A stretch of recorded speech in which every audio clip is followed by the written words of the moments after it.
Voting machine কিভাবে কাজ করে এবং কেন এটা পুরনো প্রযুক্তিতেই নিরাপদ? কল্পনা করুন, আপনার একটি ভোট যা একটি দেশের ভবিষ্যৎ নির্ধারণ করে, কিন্তু সেই ভোটটি একটি পুরনো মেশিনে রেকর্ড হচ্ছে, যা আজকের স্মার্টফোনের চেয়ে অনেক পিছিয়ে। কেন এমন? এর পেছনে লুকিয়ে আছে কোনো গোপন রহস্য? হ্যালো বন্ধুরা, আজকের এই ভিডিওতে আমরা অনুসন্ধান করব ভোটিং মেশিনের রহস্যময় জগতে। ভোটিং মেশিন বা ইলেকট্রনিক ভোটিং মেশিন ইভিএম, যা নির্বাচনের মূল ভিত্তি। কিন্তু কেন এগুলোকে পুরনো প্রযুক্তি দিয়ে তৈরি করা হয়? কেন আধুনিক টেকনোলজির যুগে এরা এখনও পুরনো সফটওয়্যার এবং হার্ডওয়্যারে চলে? এর পেছনে লুকিয়ে আছে সিকিউরিটি, হ্যাকিং ঝুঁকি এবং কিছু অজানা কারণ, যা আমরা আজ উন্মোচন করব। এই ভিডিওটি তৈরি করা হয়েছে সাম্প্রতিক তথ্যের ভিত্তিতে, যেমন 2024 সালের নির্বাচনী প্রতিবেদন থেকে, যাতে আপনি সঠিক এবং বিস্তারিত জানতে পারেন। চলুন শুরু করি এই যাত্রা, যা আপনাকে চমকে দেবে। ভোটিং মেশিন, বিশেষ করে ইলেকট্রনিক ভোটিং মেশিন বা ইভিএম, একটি সহজ কিন্তু অত্যন্ত নিরাপদ সিস্টেম। ভারতে এবং বাংলাদেশে ব্যবহৃত ইভিএম এর মূল অংশ দুটি: কন্ট্রোল ইউনিট এবং ব্যালট ইউনিট। প্রথমে পোলিং অফিসার কন্ট্রোল ইউনিটে ব্যালট বাটন চাপেন। এতে ব্যালট ইউনিট অ্যাক্টিভ হয়। ভোটার ভিতরে গিয়ে তার পছন্দের প্রার্থীর নামের পাশে নীল বাটন চাপেন। সঙ্গে সঙ্গে একটি ক্লিক শব্দ হয়, লাল লাইট জ্বলে ওঠে এবং ভোট রেকর্ড হয়ে যায়। এরপর মেশিন অটোমেটিক্যালি লক হয়ে যায়, যাতে একই ভোটার দ্বিতীয়বার ভোট দিতে না পারে।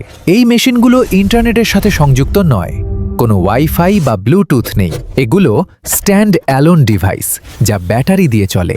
ভারতের ইলেকশন কমিশনের তৈরি এই ইভিএম এর মেমোরি চিপে ভোট সংরক্ষিত হয় এবং কাউন্টিংয়ের সময় কন্ট্রোল ইউনিট থেকে সরাসরি রেজাল্ট দেখা যায়।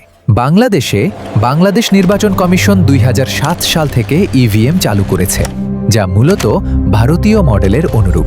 এখানেও একই প্রক্রিয়া। ভোটার প্রার্থীর বাটন চাপলে ভোট রেকর্ড হয় এবং ভোটারকে একটি স্লিপ বা ভিজিবল কনফার্মেশন দেওয়া হয় কিছু ক্ষেত্রে। এই সিস্টেমের সৌন্দর্য হল এর সরলতা। কোনো কমপ্লেক্স অপারেটিং সিস্টেম নেই, কোনো হার্ড ড্রাইভ নেই যা ক্র্যাশ করতে পারে। এটি একটি এমবেডেড সিস্টেম, যা শুধু ভোট গণনা এবং সংরক্ষণের জন্য ডিজাইন করা। কিন্তু প্রশ্ন উঠছে, কেন এত সরল?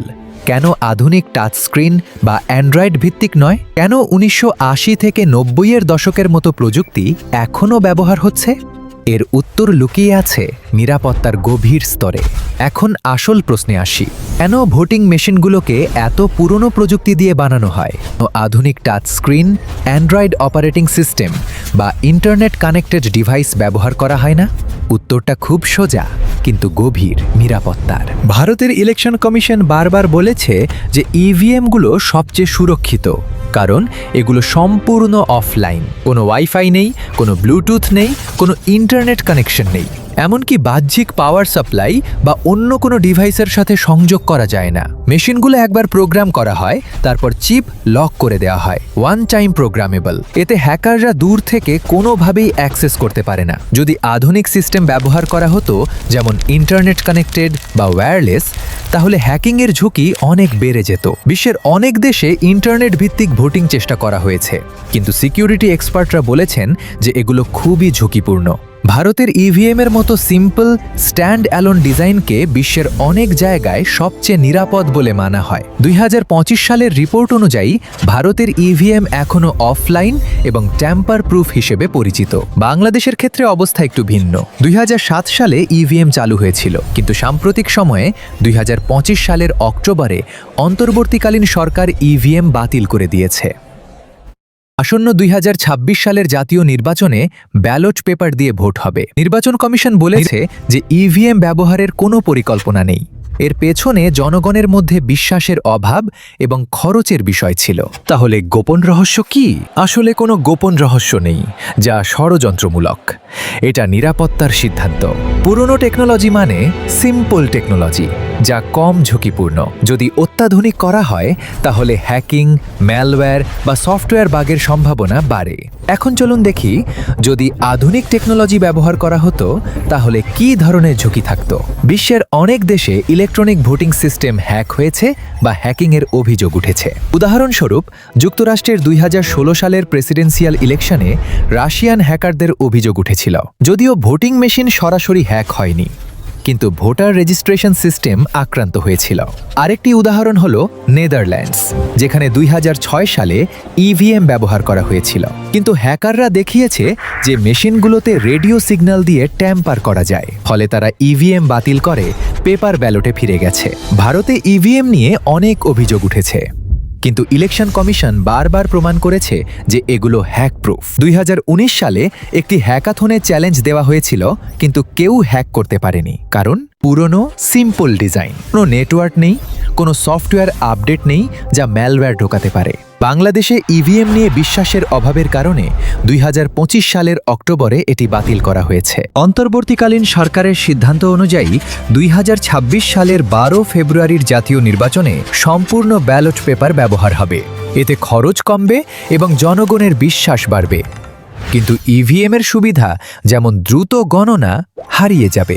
এই ঝুঁকিগুলো দেখে বোঝা যায় কেন পুরনো টেকনোলজি পছন্দ করা হয়। এটি সেফার, কম কমপ্লেক্স।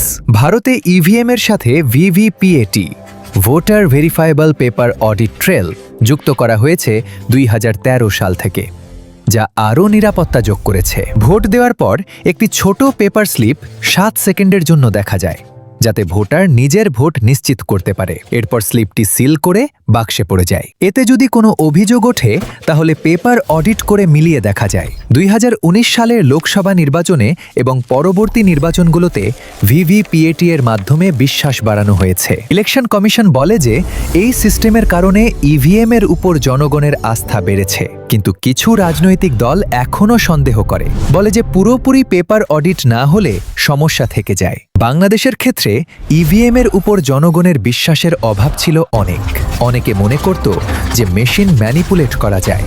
ফলে অন্তর্বর্তীকালীন সরকার 2025 সালের অক্টোবরে ইভিএম বাতিল করে দিয়েছে। নির্বাচন কমিশনের প্রধান নির্বাচন কমিশনার বলেছেন, ইভিএম খুবই সমস্যাজনক, আমরা এই ঝামেলায় যাব না।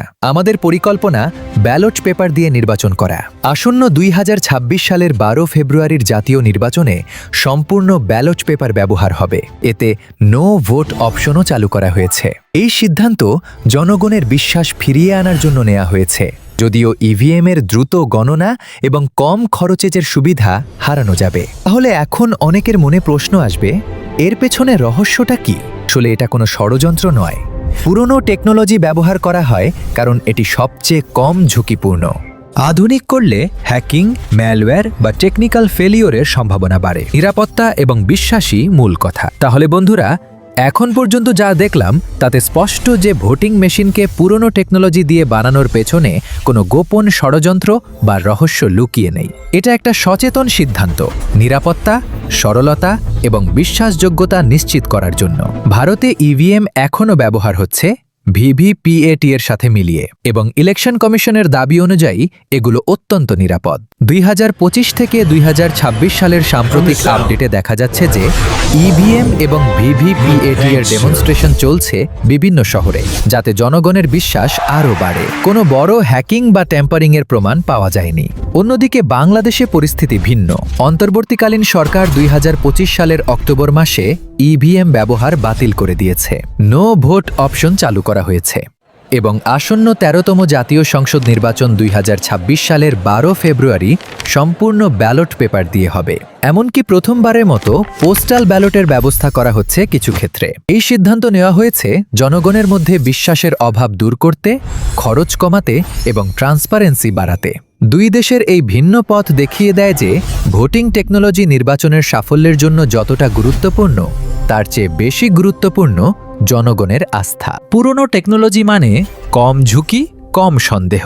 আধুনিক করলে সুবিধা বাড়ে, কিন্তু ঝুঁকিও বাড়ে। এই রহস্যের শেষ কথা, কোনো গোপন রহস্য নেই, শুধু আছে একটা সত্য: গণতন্ত্রে ভোটের নিরাপত্তা এবং বিশ্বাস সবচেয়ে বড়। বন্ধুরা, এই ছিল ভোটিং মেশিনের পুরো গল্প। কিভাবে এগুলো কাজ করে, কেন এত পুরনো প্রযুক্তি ব্যবহার করা হয় এবং কেন এর পেছনে কোনো অন্ধকার ষড়যন্ত্র বা গোপন রহস্য নেই। সারাংশে বলা যায়, ভোটিং মেশিনগুলো সিম্পল, অফলাইন এবং স্ট্যান্ড অ্যালোন হওয়ায় হ্যাকিংয়ের ঝুঁকি প্রায় শূন্য। আধুনিক টেকনোলজি যোগ করলে সুবিধা বাড়ে, কিন্তু সঙ্গে সঙ্গে ঝুঁকি, সন্দেহ এবং হ্যাকিংয়ের সম্ভাবনাও বাড়ে। ভারতে ইভিএম প্লাস ভিভিপিএটি এখনও চলছে, কারণ সেখানে বিশ্বাস এবং প্রমাণের ভিত্তিতে এটি কাজ করছে। বাংলাদেশে 2025 সালের অক্টোবর থেকে ইভিএম বাতিল হয়েছে এবং আগামী 2026 সালের 12 ফেব্রুয়ারির জাতীয় নির্বাচন সম্পূর্ণ ব্যালট পেপার দিয়ে হবে, জনগণের আস্থা ফিরিয়ে আনার জন্য। শেষ কথা, গণতন্ত্রের সবচেয়ে বড় শক্তি হল ভোটারের বিশ্বাস। যে সিস্টেমে মানুষ বিশ্বাস করে না, সেটা যতই উন্নত হোক না কেন তা ব্যর্থ হয়, আর যে সিস্টেমে বিশ্বাস আছে সেটা পুরনো হলেও সফল হয়। আপনার মতামত কি? ইভিএম নাকি ব্যালট পেপার, কোনটা আপনি বেশি নিরাপদ মনে করেন? কমেন্টে জানান। ভিডিও ভালো লাগলে লাইক করুন, শেয়ার করুন আর সাবস্ক্রাইব করে বেল আইকন টিপে রাখুন, যাতে পরের ভিডিও মিস না হয়। ধন্যবাদ সবাইকে এতক্ষণ দেখার জন্য। নিরাপদে ভোট দিন, গণতন্ত্রকে শক্তিশালী রাখুন।